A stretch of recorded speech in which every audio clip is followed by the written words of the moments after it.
Boa noite, Casão. Boa noite a todo mundo que está aqui E com a aí? gente. Casão e eu, de novo, né, Casão? Quantos Ô, assuntos a Mili, gente tem para Mili, tabelar nesse bate-papo, Casão? você tá falando boa noite porque você tá escuro aí para você, né? É por isso que é boa noite, né? Não, eu estou pensando quando as pessoas vão ver, elas vão falar boa noite, elas vão Ah, devolver boa certo. noite. Pô, tá vendo? Tá vendo como o raciocínio é diferente? Né? Eu tô pensando que a coisa tá acontecendo agora, mas o programa é só hoje à noite. Vai ao ar quando as pessoas estiverem vendo de noite. Então, boa noite, as pessoas vão falar boa É... noite. mas Nem aí minha avó é fazia isso. experiência. Experiência. Minha Tem avó fazia com craque o e tem Cid jogadores Moreira assim. normais. O Cid Moreira dava boa noite quando ele abria o Jornal Nacional e minha avó falava boa noite, todo dia. Casão! Casão, vamos que E tem aí? assunto hoje, né? Sim, Cara, acho que a gente tem que começar com, né, o jogo de ontem. Primeiro jogo da sim, final da Copa do Brasil. Acho, na minha opinião, o jogo, a final mais histórica da competição até hoje, né, Casão? sim. Corinthians e Flamengo, assim, um jogo enorme, enorme, né? Cheio de variáveis, dois times com essas torcidas fanáticas e colossais. Agora, o jogo teve treta, né, Casão? Teve treta. Eu queria começar Ó, falando do Vampeta. Ah, sim. Ah, pode ir, pode ir. aqui, Vai ó. com o Vampeta. Queria começar falando do Vampeta pelo seguinte: esses protocolos, eu tenho um problema sério com eles. Assim, a hora que a gente começa a associar a palavra protocolo a futebol, eu acho que tem um monte de Hum. problema que vem com isso, sabe? Protocolo e futebol, para mim, são antíteses. Mas ainda assim, tudo bem, tem que ter uma organização, tem que ter alguma coisa ali que empacote o evento, que hoje é mais um evento televisivo do que um evento para quem está no estádio, né? Aí colocam lá, dois jogadores, um de cada time, entrando com cada um segurando uma alça da taça. Parece um cortejo fúnebre, né? Do jeito que eles andam, a expressão meio perdida deles. Foi assim na Sul-Americana também, né? Com a Comembol. O Lugano entrou, nem lembro mais quem entrou com o Lugano, mas enfim. Aí entrou lá o Vampeta e o Juan, ex-jogador do Flamengo. Vão entrando, marchando funebremente, né? Colocam a taça no lugar. O Vampeta vai lá, deposita um terço e joga água benta na taça. Eu achei sensacional. Eu achei sensacional. Porque pela Mas primeira tudo bem, mas não vez, foi, vem cá, mas não foi sal grosso? Não foi sal um terço grosso, água sal benta grosso? e o terço. Então, ele Teve fez tudo um misto, né? Ele fez um misto unido. Isso, religioso, né? exato.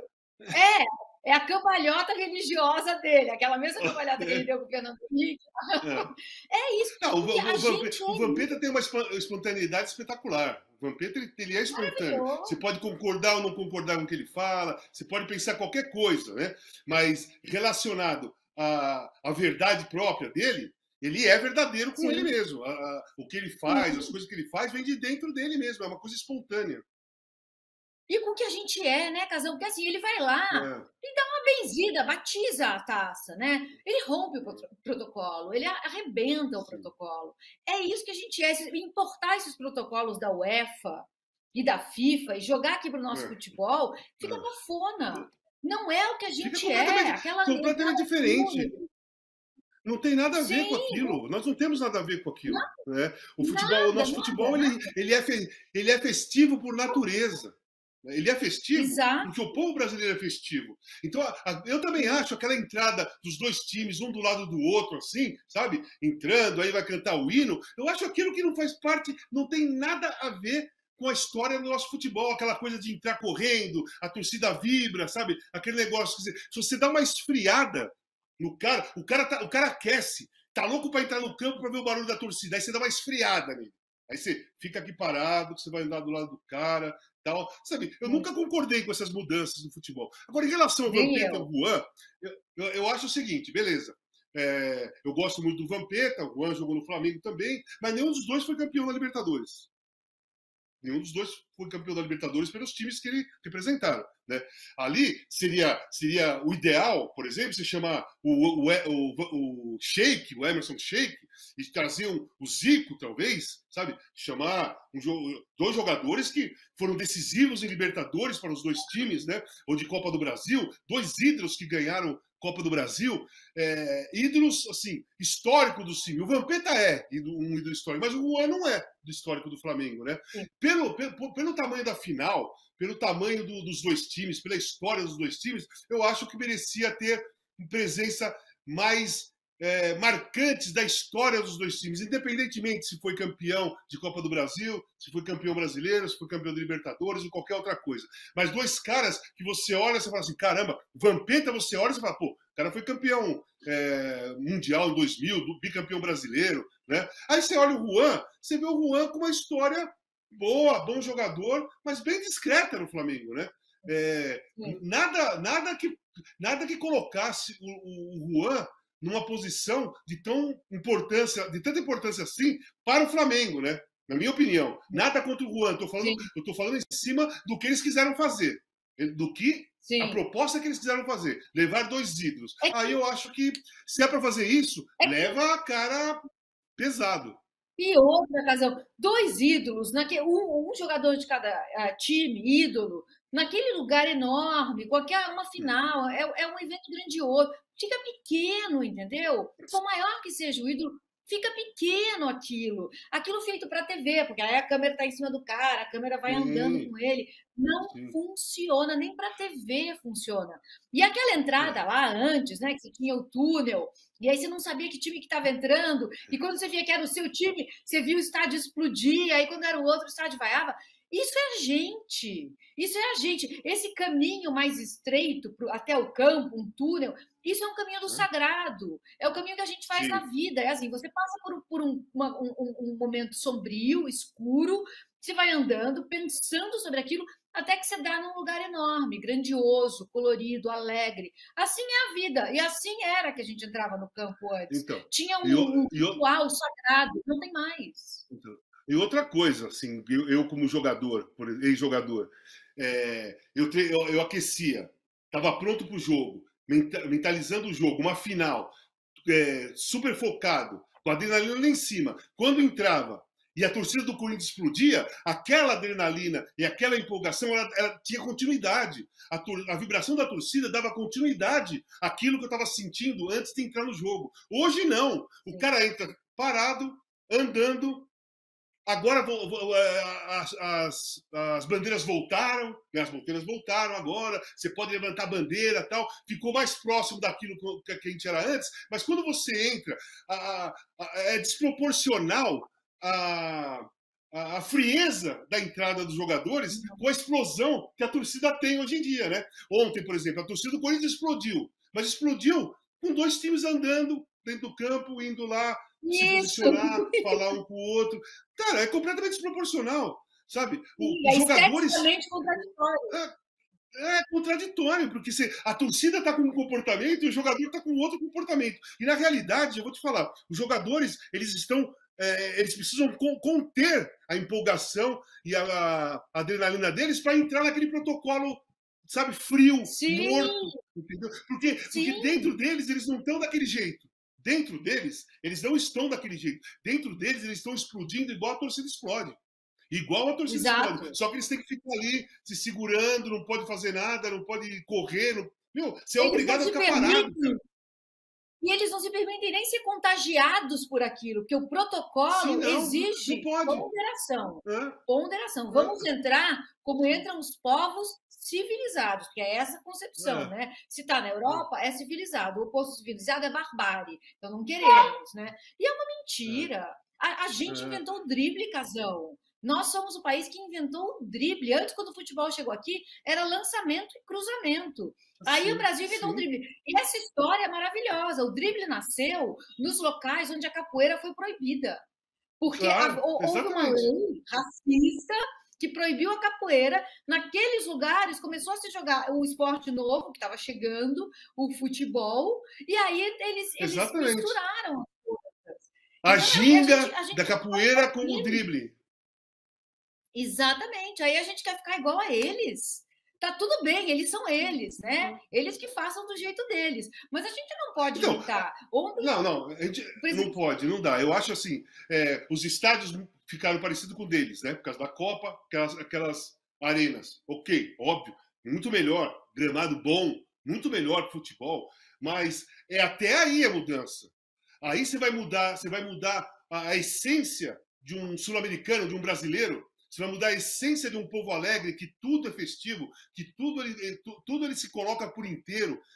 O brasileiro, o brasileiro, sul-americano, argentino é assim, todos nós somos assim, se coloca em qualquer situação 100%. A gente entra para se divertir, a gente entra para jogar futebol, a gente entra para dançar, a gente entra para cantar, tudo, porque nós somos latinos, nós entramos com 100% de energia em qualquer tipo de coisa, né? E esse protocolo, que já está há um bom tempo aqui, ele quebra completamente a nossa essência, a essência do brasileiro e principalmente a essência do jogador brasileiro, né? Que quer explodir, o cara quer explodir, entendeu? É isso aí. Não, eu sou muito contra isso, eu acho sempre que fica muito cafona, porque assim, não tem cultura certa ou errada, né, Casão? Não tem o certo e o errado. Sim. Tem o que a gente é Não. culturalmente. A gente não pode negar o que a gente é culturalmente. E o nosso futebol é um resultado do que a gente é culturalmente, né? Ou deveria ser. Na hora que a gente tenta moldar, restringir, limitar isso e imitar a uma maneira que não é a nossa de existir, de passar pela vida, fica tedioso, fica cafona. Eu acho assim, então quando o Vampeta fez aquilo ontem, eu vibrei. Eu falei, olha aí, isso é a Então, gente. e tem outra coisa, Mili, tem outra coisa. Porque você falou de entrar em campo como pessoas civilizadas, né? Civilizadas, vamos Isso. entrar em campo certinho, centrado, no estádio. Mas dentro do estádio tem racismo, tem machismo, tem homofobia, tem violência, tem tudo. Só é civilizado para entrar no campo, né? Os jogadores têm que entrar. Aí, dentro do estádio, ninguém está preocupado se tem que ser civilizado ou não tem que ser civilizado. Se está acontecendo preconceito ou violência, se não está acontecendo nada. A preocupação do futebol está sendo em cima do que acontece dentro do campo. E isso é um problema seríssimo. É um problema já há muito tempo que eu digo que o mundo do futebol não existe. O universo do futebol não existe. O futebol é reflexo da sociedade. Então, só que a preocupação dentro do estádio é com o que está acontecendo no estádio, não com o que está acontecendo dentro do campo com 22 caras correndo atrás da bola.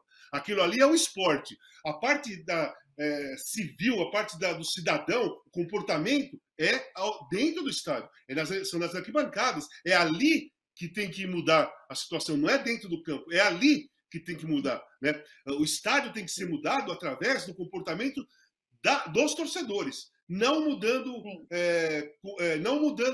a essência, né, de jogadores como são os brasileiros. Eu queria falar uma coisa do jogo, rapidinho. É o seguinte, eu assisti o jogo, eu vi muitos comentários, eu li muitos textos, e a maioria é que o jogo foi equilibrado. O jogo foi equilibrado, o empate foi justo. Só que, assim, eu tenho um outro tipo de visão. Assim, a minha visão é assim: o jogo foi equilibrado? Foi pelo toque de bola, pelo posicionamento, pela organização dos times. Mas, se você for analisar friamente, o Cássio salvou o Corinthians. O Santos não salvou o Flamengo. O Cássio fez defesas espetaculares, cara a cara do Gabriel, tomou a bola na trave do Davi Luiz, fez outras defesas, saiu frente a frente, se posicionou, mostrou uma segurança que ele sempre teve em jogos decisivos, e o Flamengo não passou por esse aperto. Aí quando eu vejo assim, o Corinthians criou várias chances de perigo. Não, o Corinthians rondou a área do Flamengo, tentando criar perigo. Perigo é sair cara a cara com o goleiro tem que fazer uma defesa importante, a bola bater na trave, a bola passar na frente do gol, o atacante se jogar e não conseguir pegar a bola. Isso é levar perigo ao adversário. E eu contesto os números, porque aí as pessoas vão analisar com números, né? Eu não uso números. Não sou contra quem usa, mas eu não uso números. Então, por exemplo, Flamengo deu X chute no gol. O Corinthians também deu X chute no gol. Aí você vai olhar os chutes de um time, é para cima, sai lá na lateral, vai para a linha de fundo, o goleiro não pega uma bola. Aí você pega o chute do outro, bate na trave, o goleiro defende, o jogador tira em cima da linha e os caras colocam como equilíbrio. Olha quantos chutes deu no gol. entendeu? E tem outra coisa, Casal, analisar com números também não sou nada, não sou contra, que tem quem faça e faz bem, não é a minha praia. Porque você pega assim, tem um time que deu 200 chutes no gol, mas quem ganhou foi o outro que deu um. Acontece, o futebol é assim. Então, a profissão de comentarista de futebol é uma maluquice essa nossa, né? Porque é como comentar a vida. É incomentável, não há como você tentar colocar em dados, em números, você pode até usar isso para dar uma norteada, mas o comentarista da vida é o comentarista do futebol, porque é mais ou menos a mesma coisa. Você está lidando com o imponderável, com o inusitado, até no âmbito do injusto, porque vamos supor que tivessem marcado pênalti ontem para o Corinthians, tá? Na minha opinião, foi pênalti claríssimo. Vamos supor que tivessem marcado, o Corinthians poderia ter ganho de 1-0. Mas o Flamengo foi muito mais perigoso, por exemplo. E teria perdido o jogo. Exatamente. Exatamente. E aí você fala assim, a Real, por exemplo, faz o pênalti, o Corinthians faz o gol, vence por 1-0, mas o jogo não foi equilibrado. O pênalti decidiu o jogo não foi equilibrado. Na parte de perigo, na parte de agressividade, na parte de três tapas, chegar na frente do gol, chegar perto do gol para bater. O Corinthians, no primeiro tempo, ele teve posse de bola, ele rondou a área do Flamengo, rondou. Quando o Flamengo tomava a bola, o Gabriel ia lá e chutava no gol. O Thiago Maia ia lá e chutava no gol. O Arrascaeta chutava no gol. E o Corinthians rondava. Então eu não vejo equilíbrio. Para mim, eu analiso a parte de quem foi mais perigoso ou quem foi mais agressivo através dos chutes que vão no gol, que vão perto do gol, chutes que o goleiro tem que defender, ou a bola para lá pertinho, bate na trave, esses chutes. Todos os outros chutes que foram na arquibancada, que saíram na linha de fundo, saíram para a lateral, são chutes para a contabilidade do jogo, mas não pode considerar como chute a gol. Chute a gol. Não. Chute a gol é aquele que o cara tem que se virar. Então eu achei o Flamengo mais agressivo, mais perigoso. Eu achei equilibrado no sentido de que o Corinthians não se perdeu. O Flamengo não amassou o Corinthians, né? O Corinthians teve uma postura muito boa, principalmente na marcação, de tirar o espaço. Mas no segundo tempo, uma grande parte do segundo tempo, o Flamengo empurrou o Corinthians lá para trás e não passava do meio campo. Isso ficou uns 10, 15 minutos. Foi um período ali que a defesa do Flamengo estava jogando na intermediária do Corinthians. E o Corinthians correndo atrás, marcando. Não foi? Não foi isso que aconteceu? Nesse ponto... Então, nesse ponto, né, nessa situação, eu vejo o seguinte, a organização defensiva do Corinthians estava boa, porque mesmo sendo empurrado para trás, o Flamengo não conseguiu criar o suficiente como é acostumado. Mas não teve um equilíbrio, na minha opinião. Não teve um equilíbrio. Também acho. Né? E a minha visão do futebol é essa. E o segundo tempo ficou mais equilibrado quando o Vitor Pereira teve a ousadia de tirar os dois craques do time. Ele tirou o Renato Augusto, ele tirou o Roger Guedes. E aí o time aí ficou equilibrado. E ele foi peitudo de fazer aquilo. Não é qualquer um que faz aquilo. E a gente viu como o Roger Guedes saiu. Casão, você jogou, você sabe. Assim, eu ando dizendo muito o seguinte, assim, democracia comporta tensão, ela comporta conflito. Existe uma certa dose de tensão e de conflito que faz bem à democracia.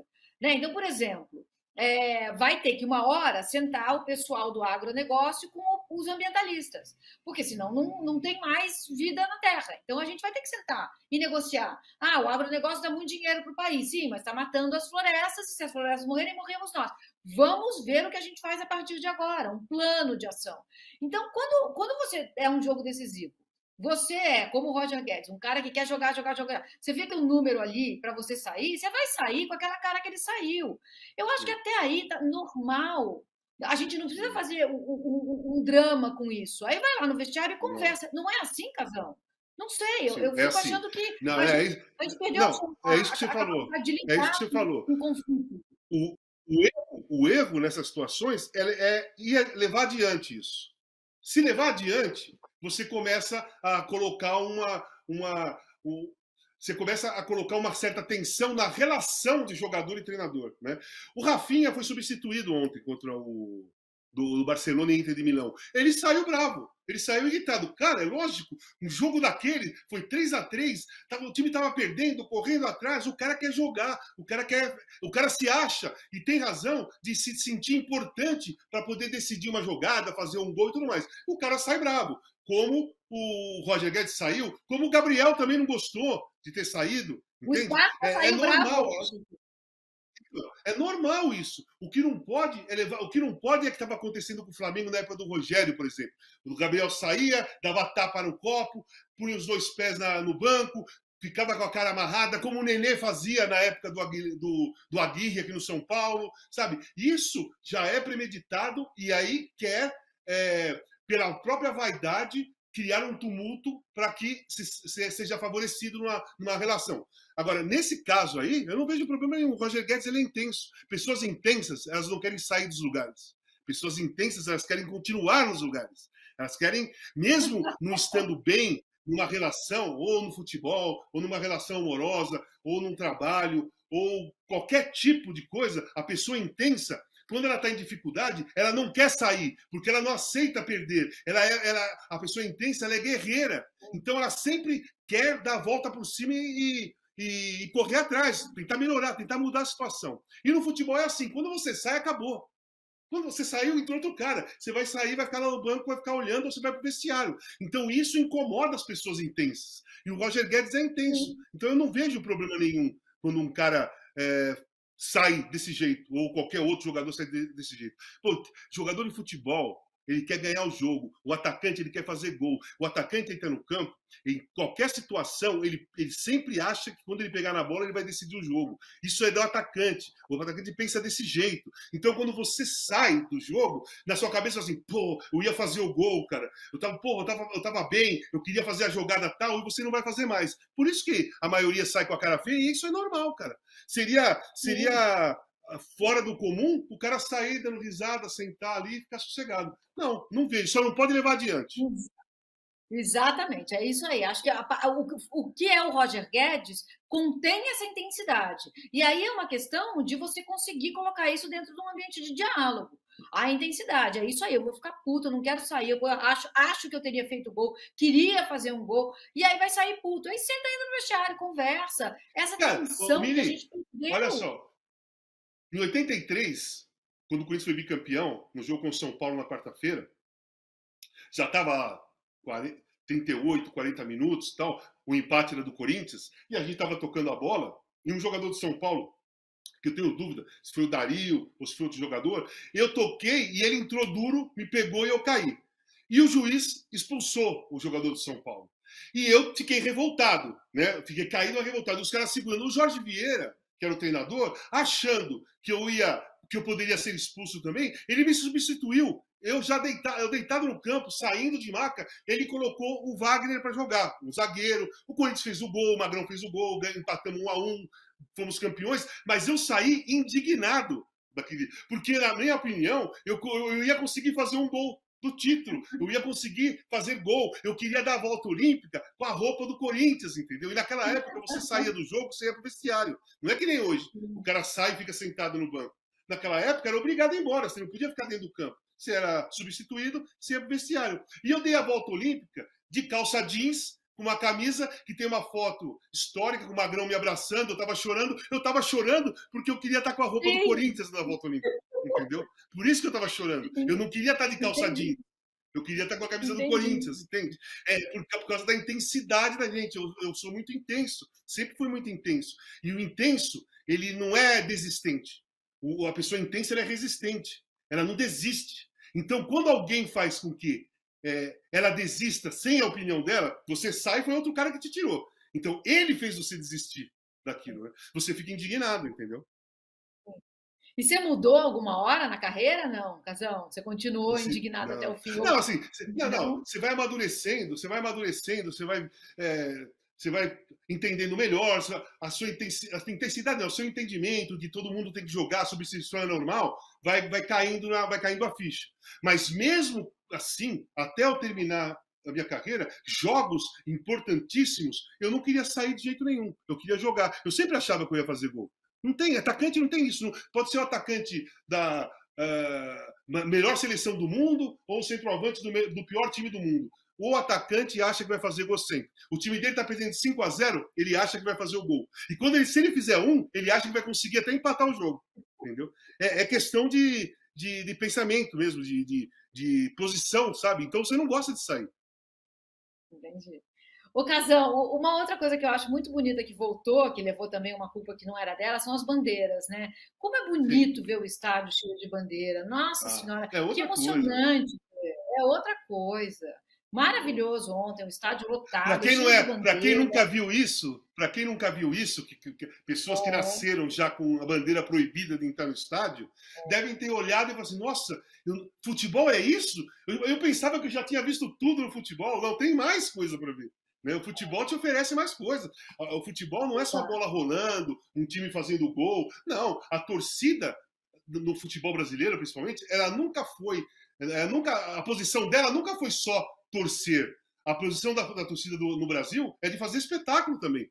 A torcida brasileira ela faz parte do espetáculo do jogo. Sempre fez. Né? Quando tiraram as bandeiras. Então, quando tiraram as bandeiras, os fogos, o samba, o que a torcida começou a fazer? Mosaico. Toda a torcida tem mosaico, porque não podia mais entrar com bandeira. E a torcida quer fazer espetáculo. Ela quer participar daquilo. Ela quer enriquecer o espetáculo. E como que ela faz? Sim. Indo com as bandeiras. Agora vai ficar legal, menino. Porque agora as torcidas já estão acostumadas com mosaico e ainda vai ter mais as bandeiras. Aí vai ficar um espetáculo. E tem um poeta que eu gosto muito, que se chama Sérgio Vaz, não sei se você conhece, Casão.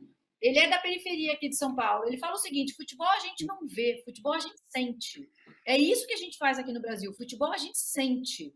Essa é a minha crítica, sabe? Ontem eu estava. Agora começou também a entrar no jogo aquelas faixinhas, que é uma coisa europeia, sabe? Não é a gente. Aquelas faixinhas com alguns dizeres. Gente, a gente é bandeira, a gente é batuque, a gente é torcida organizada, sim. A gente é essa catarse, a gente é a geral, mesmo que seja no espírito do que era geral, né? Ô, Casão, sabe outro assunto que é legal? Só uma coisa, agora eu vou te fazer uma pergunta sobre o jogo ainda. Você ia já mudar de assunto, não ia? Já não ia? Então a minha pergunta é a seguinte: o que você acha semana que vem? Eu acho o seguinte: o Flamengo é favorito, tá? O Flamengo mostrou nesse primeiro jogo como é um time mais perigoso que o Corinthians. Acho o Flamengo favorito, mas também achava o Boca favorito.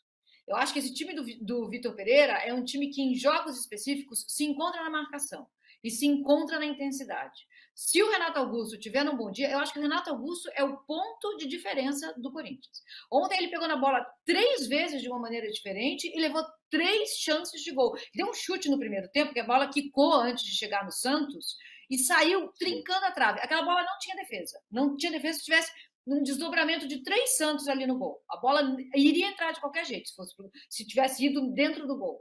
Então, acho que o Renato Augusto é a diferença. Acho que o Corinthians tem chances, mas o Flamengo é o favorito. Estou torcendo para que seja o jogo do ano para o Corinthians. A marcação encaixe, o Flamengo não marque, o Cássio é gigante e o Corinthians leva.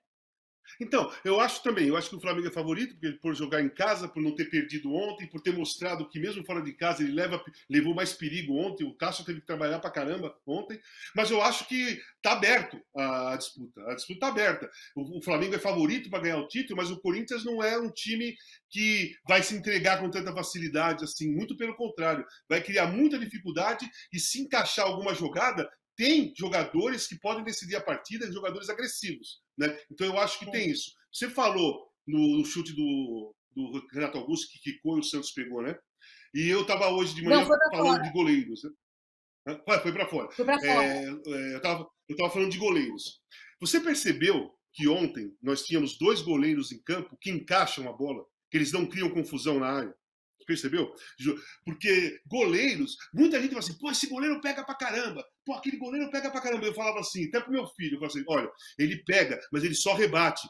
Toda a confusão na área é criada porque ele rebate a bola, fica aquela confusão na área. O goleiro ou rebate pra fora ou encaixa a bola para não ter confusão. O Santos e o Cássio são 2 goleiros que encaixam a bola. Eles não criam confusão dentro da área. É uma coisa incrível. Assim, foi uma disputa de goleiros ontem, apesar que o Cássio trabalhou mais, mas assim, você vê que dois goleiros frios, dois goleiros que não são espalhafatosos, dois goleiros que estão ali, que você só percebe que ele está lá quando ele defende, porque nada chama atenção, a roupa do Cássio é amarela, mas ele é discreto, o Santos é discreto. E eu acho que tem que destacar os goleiros, sabe? São duas posições importantes. E eu gosto de goleiro discreto. Eu acho fantástico. Em relação ao Cássio, eu vou falar o seguinte para você. Todo treinador, quando é campeão com um time, ele pega confiança nos jogadores. Todo treinador. E muitas vezes o treinador sai de um time e vai para o outro, ele pede para contratar aqueles jogadores, pelo menos 2, 3 jogadores que ele já trabalhou e que foi campeão com ele. Porque ele acredita, ele confia naquilo. O Tite foi campeão da Libertadores e campeão do Mundial com o Cássio sendo determinante. O Cássio pegando aquela bola do Diego Souza contra o Vasco e depois lá contra o Chelsea pegou várias. E o Corinthians foi campeão da Libertadores, graças principalmente àquela defesa contra o Vasco e graças às defesas dele contra o Chelsea o time foi campeão do mundo. E o Tite estava ontem lá assistindo a partida. E o Cássio fez uma fantástica, fez uma excelente partida. Eu não descarto mesmo a possibilidade do Cássio entrar numa lista para ir para a Copa do Mundo. Não descarto mesmo. Sabe por quê? Porque o Tite confia plenamente no Cássio. O Cássio é goleiro de grandes jogos. Ontem, por exemplo, eu estava assistindo o jogo com o Milton Leite, com o Pedrinho, com o Maurício Noriega, e eles, quando falaram do Cássio, o comentário foi esse. Depois de uma defesa do Cássio, o Pedrinho e o Maurício Noriega falaram assim, pô, é isso aí, ó. O Cássio é goleiro de jogos grandes. O que tem em Copa do Mundo? Jogos grandes. Né? O que tem em Copa do Mundo? São 7 jogos para você ser campeão. Você precisa de cara que você confia, você precisa de cara que você já viu de perto pegar para você e você ser campeão. Então, eu não descarto mesmo. Eu não estou falando que ele vai entrar no lugar do Everton, que vai cortar esse, cortar aquele. Para mim, os 3 goleiros da seleção nesse momento, Ederson, Alisson e Everton. Mas eu não descarto o Cássio fazer parte da lista no final, principalmente se semana que vem ele pegar para caraca no Maracanã. E o Corinthians for campeão, né? Se acontecer isso. Não, mesmo se o Corinthians for campeão, então. Se o Corinthians for campeão, então a cotação dele sobe muito. Mas mesmo que não for, se ele fizer uma grande partida, sabe por quê? Porque, como ele é goleiro de grandes jogos, goleiro que decide partidas, goleiro de grandes finais, o último grande jogo de verdade do Corinthians nessa temporada, antes do Tite convocar, é Flamengo e Corinthians da Copa do Brasil semana que vem. O resto são jogos da Copa do Brasil, são jogos do Campeonato Brasileiro. O Corinthians vai ali pegar quarto, quinto, terceiro, vai ali, vai classificar para a Libertadores no ano que vem, não vai ter problema nenhum. Mas semana que vem, sim, é jogo de Cássio, certo? Se a gente for analisar dessa maneira. Então eu não descarto a possibilidade. Eu não descarto a possibilidade do Cássio ter uma chance nessa lista final. Faz sentido, Casão. E ele é muito experiente, né? Não é só que ele brilha em jogos decisivos. Ele é muito experiente. Ele é muito confiável, tá? Né? Ele é confiável. Muito confiável e experiente. E não treme, não amarela. Sabemos disso. Não, né? A defesa do Corinthians, quem tem o Cássio no gol, a defesa que tem o Cássio no gol, ela não vai entrando para dentro da área para ficar protegendo o chute no gol, não. Ela sai para marcar fora porque ela acredita que o goleiro vai pegar. Isso faz uma diferença na confiança de um time enorme. Porque quando você desconfia do goleiro, você joga para trás. Você fica para trás, você tenta evitar o chute no gol, você tenta ficar protegendo o gol. Quando você confia no goleiro, você sai da área e vai marcar fora, porque você confia que ele pode pegar, entendeu? O Cássio passa essa confiança. Faz sentido. Faz sentido. Vai, Mili, vai, assunto. Muda o assunto. Só porque o relógio está andando e eu quero que você fale desse tema. Assim. Eu falei agora da tensão, né? Que a democracia comporta conflito e tensão. Até um certo limite, né, Casão? A gente viu ontem o que aconteceu em Aparecida e eu vi também, assim...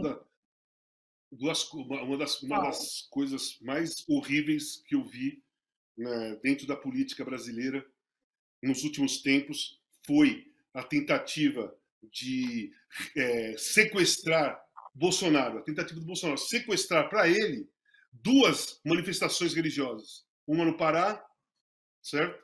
E a outra em Aparecida do Norte.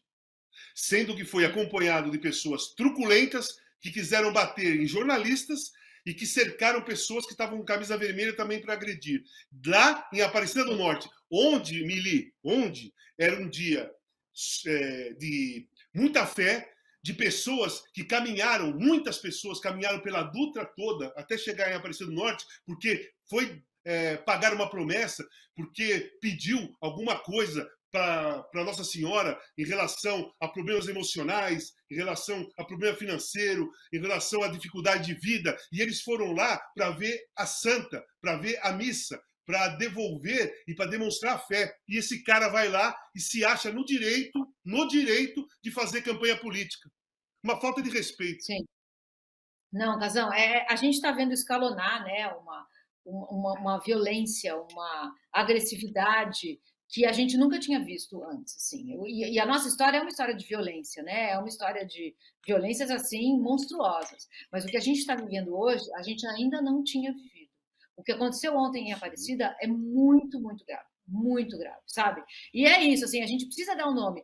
Foram os fanáticos do Bolsonaro, Sim, promovidos. sim. Foi o Jair Bolsonaro que organizou. Exatamente. Exato, porque eu estava vendo agora na Globo News e estavam tratando desse assunto com aquela distância equânime entre os dois. Ah, o candidato A, o candidato B, a violência. Não tem candidato. Temos que dar nome. Não, é isso, tem um candidato que está promovendo a violência, o outro está falando em amor. Então, isso precisa ser dito, né, Casão? A gente está vendo essa violência escalonar, porque tem um candidato promovendo ela. E quem está do lado desse candidato, eu vi seu texto maravilhoso sobre a Damares, assim, quem está do lado desse candidato está promovendo violências inenarráveis. A violência da fala mentirosa da Damares, que foi uma fala mentirosa, Casão. Ela agora está dizendo que ela não tem como provar. Agora ela está dizendo que ela ouviu. Não, saiu notícia. Então, ouviu falar na rua, na fronteira. Meu, essa mulher, ela para mim, é uma das piores pessoas que existe dentro do governo Bolsonaro. Eu já acho isso há muito tempo. Né? Uma das piores. Ela faz um terrorismo religioso e terrorismo contra os princípios e os valores de uma sociedade. Porque o que ela fala, o que ela faz, ela ataca os princípios e os valores. Isso que ela fez, esse absurdo que ela falou das crianças, que eu não quero nem repetir, porque é uma das coisas mais nojentas que eu vi na minha vida. O que ela faz? Ela ataca os princípios e os valores da família. Ela ataca os princípios e os valores de uma sociedade. É isso que ela faz. E quando ela fala, junto com a Michelle, lá, a princesa, de religiões africanas, o que ela causa? O que ela tenta fazer? Um ódio de religião, um terrorismo religioso. Né? Então, eu acho essa pessoa gravíssima. Ela faz. Ela faz. Uma coisa do Bolsonaro, só duas coisinhas que eu pensei ontem. É o seguinte, sabe o que o Bolsonaro significa para mim, hoje? Que são duas coisas. Ele é um predador social. Ele é um predador social. É um cara voraz para destruir uma sociedade. E ele é uma hiena política. Porque ele fica esperando os mais fracos se caírem, quase mortos, para ele ir lá e dominar, puxar para ele votos, no caso, né? Ameaçar. Né? Os empresários parceiros dele fazem esse papel de hiena para ele. Eles fazem o papel de hiena para ele. Porque eles ameaçam os funcionários, se não votar, é demitido. Quem votar no Lula não vai ganhar marmita, como fez aquele outro, aquela outra hiena, porque isso é trabalho de hiena, né? A hiena fica esperando o mais fraco sangrar para depois comer. Então, para mim, o Bolsonaro hoje ele significa uma hiena política, ele é um predador social. Sim, você tem toda a razão. E essa tentativa do jornalismo de se manter imparcial, não há imparcialidade dentro de um cenário fascista de gestão. Não há como ser imparcial. Agora não tem mais o outro lado, porque o outro lado é assim, vamos ouvir aqui uma manifestação, a palavra do manifestante antirracista. O outro lado é o racismo. Não dá para ouvir, não chama para falar, não dá o microfone. A gente precisa se colocar, a gente no papel de jornalista precisa se colocar, falar do que está acontecendo. O que está acontecendo é uma violência. O Bolsonaro está usando recursos baixos, uma campanha mentirosa de WhatsApp, como já foi feito na eleição passada, provado no livro da Patrícia Campos Melo. De novo, um monte de mentira sendo difundida via WhatsApp. Casão, é uma maluquice isso, sabe? A gente não chamar as coisas pelo nome que ela tem. Agora está muito pior que 18, porque agora ele está no desespero. E no desespero, esses caras, o Bolsonaro e a turma dele, eles estão fazendo qualquer coisa. Qualquer coisa. Estão jogando de um modo sujo, baixo, mas muito, muito sujo e muito baixo. Porque eles estão no desespero da derrota do Jair Bolsonaro. Então, até dia 30, eles vão tentar de tudo, sem medir esforços entre moral e não moral, entre caráter e não caráter, sabe? Eles vão fazer qualquer coisa, e estão fazendo qualquer coisa. Eu escrevi um texto ontem, Casão, assim, explicando tecnicamente por que esse ambiente que a gente está vivendo já podemos chamar de fascismo. Na técnica, na letra, já é o fascismo. O fascismo não é um evento que aconteceu no passado e ficou parado lá no tempo. Claro. O fascismo se atualiza. É uma maneira de gestão violenta de vida. É uma pulsação de morte impregnada no nosso dia a dia. Precisa desse líder apaspalhado, porque é o líder que vai falar um absurdo e no dia seguinte dizer, era brincadeira. O fascismo precisa desse balanço, entendeu? Sim. Porque é assim que o absurdo, que ele vai alargando a fronteira do absurdo. O fascismo tem uma ideia paranoica e persecutória de vida. O STF me persegue, as instituições me perseguem, a Globo me persegue, a imprensa me persegue. É isso que é o Bolsonaro. Isso é o fascismo na letra e na técnica. A gente precisa se colocar, Casão. É isso aí, a gente tem que se colocar, porque... Já que você falou nisso, eu vou indicar, não sei se você assistiu, mas eu vou indicar, eu falei ontem até no Cartão Vermelho, mas eu vou falar aqui de novo. O filme Amsterdã. O filme Amsterdã, eu fui ver semana passada, ele mostra totalmente o retrato do fascismo. E com um elenco fantástico, Margot Robbie, Robert De Niro, o Malek, fantástico, vários, o David Washington, diversos atores e atrizes de primeira linha, que eu tenho certeza que um produtor não teria orçamento para fazer um filme com o cachê desses atores. Esses atores participaram desse filme, eu não tenho dúvida nenhuma, porque eles querem mostrar o que está acontecendo no mundo, são pela democracia e querem mostrar o fascismo. Assista esse filme. Mostra o conhecimento, mostra o crescimento e como desenvolve o fascismo. Está no cinema, eu fui ver, está aqui no Cine Sala da Vila, na Vila Madalena, está em vários cinemas aí. Eu fui assistir na sexta-feira. Ele retrata a nossa atualidade. Principalmente, cada um pega para você. É uma atualidade do mundo. Mas eu peguei para o Brasil. Eu olhei o filme e vi o Jair Bolsonaro e sua turma. Nesse filme, Amsterdã. Eu recomendo esse filme. É isso. E a gente está indo para o final, Casal, mas eu queria falar duas coisas. A primeira é assim, a gente está numa fase que a gente está fazendo circular esses afetos chamados afetos tristes, né? A raiva, o rancor, a amargura, o ódio. O campo bolsonarista faz isso, é isso que ele coloca em movimento. Mas aí acontecem umas coisas, às vezes, nas nossas vidas que dão uma ideia do que é para ser a vida, né? Essa história que você me contou hoje, que eu vou tornar pública aqui, já pedi para você autorizou, que é de você ir andar no parque e encontrar hoje um homem, né? Que era um garoto quando você jogava, e a primeira palavra que ele falou foi casão gol. Casão gol. Ele não falou papai, não falou mamãe, e a mãe não sabia o que ele estava dizendo, porque ele dizia casa gol, né? Ele falava uma coisa misturada, e o pai que decifrou, o pai falou, acho que ele está falando casão gol. E essa pessoa, esse homem, que hoje é um homem, te encontrou hoje no parque. Você imagina... E a mãe dele mandou um áudio. Lindo, maravilhoso, assim, é isso que é a experiência humana, é assim que pra gente se afetar, sabe? As relações são essas, né? Não, e mais, Casão, é isso que separa a celebridade do herói. A celebridade age em causa própria. O herói age para resgatar a espécie, as pessoas. os que estão sofrendo, os que estão à deriva. A gente não vota por nós, a gente vota pelos Sim, que estão sofrendo. exatamente. Então é isso aí. Pelos Eu que estão queria sofrendo. trazer essa A história gente, a porque gente, ela a gente me fala, tocou. a gente escreve, a gente se posiciona pelas pessoas que estão sofrendo, pelas pessoas que estão em dificuldade, por aquelas que realmente estão sendo amassadas, né, por um esquema fascista desse governo. Então, você poderia, muitos de nós poderíamos estar calados, vivendo a nossa vida tranquilo, e nós temos uma condição legal, nós temos nosso emprego, mas pessoas como eu, como você, como tantas outras que tem no país, se colocam exatamente como um todo. Como um todo. Sim. Não tem celebridade, né? Não tem celebridade, não tem uma pessoa que é mais que a outra. Eu acho que a sociedade precisa trabalhar, precisa pensar dessa maneira. As relações precisam ser dessa forma. As relações não têm diferença, né? Você tem que ver a outra pessoa do jeito que você vê você no espelho, sabendo das diferenças e sabendo que a sua posição pode ajudar aquela outra pessoa. Eu queria te fazer uma pergunta. Você lembra que eu te falei? Quero fazer uma pergunta para você diferente e tal.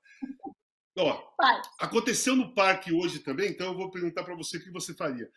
Como você iria se definir, por exemplo, você, se uma pessoa te encontrasse e ela te visse várias vezes, né? Ou lesse você várias vezes seus textos e sempre vê pessoas, pô, a Mili escreve pra caramba, puta, a Mili tem uma puta cabeça, pô, eu gosto do que a Mili fala, eu gosto de não sei o quê, mas a pessoa não conhece a sua história.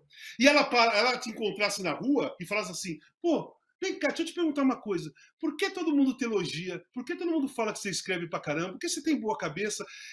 O que você é, Mili Lacombe? O que você é?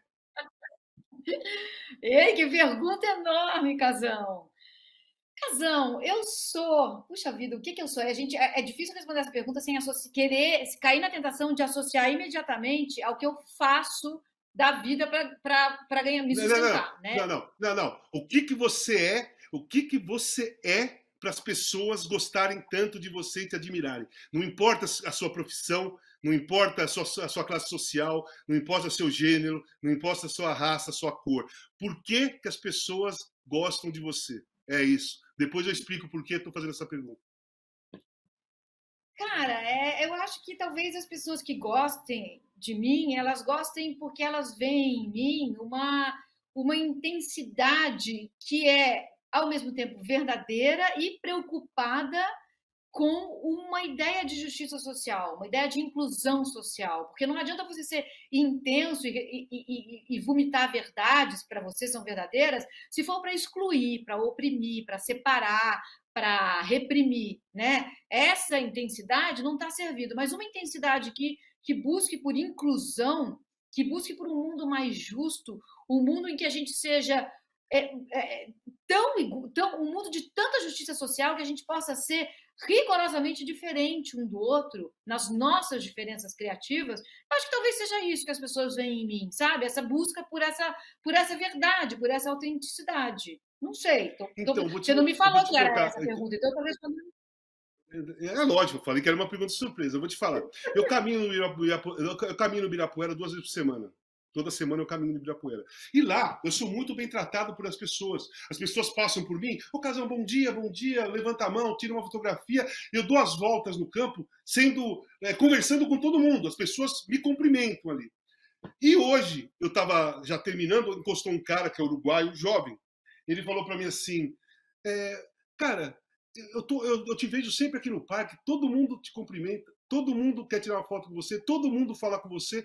Quem que você é? Ele falou para mim. Ele falou, quem que você é? Eu falei, cara, é assim, eu sou um ex-jogador de futebol. Ah, ele falou, pô, que legal. Eu falei, eu joguei a Copa de 86, pô, a Copa que a Argentina eliminou o Uruguai, a Copa do Maradona. E eu falei assim, cara, eu luto pela democracia. Foi essa a definição que eu dei para ele. Que legal, cara, Casão. Eu sou ex-jogador de futebol, joguei a Copa do Mundo. Aí, pô, eu luto pela democracia, por isso que as pessoas me cumprimentam. Eu falei isso pra ele. E ele ficou assim, cara, pô, que legal, sabe? Por isso que eu quis te perguntar. Porque você é uma pessoa que eu acompanho, gosto muito de você e acompanho o que as pessoas falam de você. E as pessoas, mesmo que não te conhecem muito bem, os comentários, os elogios são sempre numa mesma direção. Né? Direção da índole, direção do conhecimento, direção de colocar bem as palavras, direção do pensamento, dos posicionamentos. Então é uma pergunta que a gente nunca se faz. Né? A gente, sabe, a gente deveria de vez em quando olhar no espelho e falar assim: o que eu sou? Né? Qual é o meu papel? E você responder para você mesmo. Hoje o cara fez o papel do espelho. O cara, para mim, ele fez o papel do espelho. E você fez para mim. E você fez para mim, porque eu tive que parar para pensar. Eu acho que esse é um exercício maravilhoso para todo mundo fazer. Olhar no espelho mesmo, sozinho. Olhar no espelho. Sozinho. Exatamente. Então, olhar no espelho e se perguntar o que eu sou, qual é o meu papel dentro dessa sociedade que eu estou. Né? E para tentar responder para você mesmo, você sair, porra, agora eu já sei o que eu tenho que fazer. De tempos em tempos, essa pergunta tem que ser feita. Tem que ter uma autoanálise, olhando no espelho, porque às vezes você se perde, você se esquece do que você é, você se esquece dos seus princípios, dos seus valores. E quando você perguntar para você, vai vir lá de dentro a essência. Opa, eu sou um cara que faço isso, aquilo, aquilo outro. Então, por isso que eu te perguntei. Eu já sabia a resposta. Eu não quis dar a resposta porque eu adoro você, então não seria legal. Né? Eu quis fazer uma surpresa mesmo. Obrigado, Mili. Casão. Eu que te agradeço, Casão. Você é uma das pessoas mais gentis e doces e sensíveis que eu conheço. E intensas. Sensível e intensa que eu conheço na vida. Prazer tabelar com você, Casão. Eu também. Vamos lá, nessa? Né? Vamos nessa. Os caras têm que editar, né? Os caras têm que editar, né? O programa e tal. Então, como eu dei mancada no início, eu vou despedir assim. Boa noite, pessoal. Beleza? Boa noite, Mila. Boa noite, Mili. Boa noite, Casão. Eu dei mancada lá no início. Boa noite, tchau. Beijo. Boa noite, Casão. Tchau.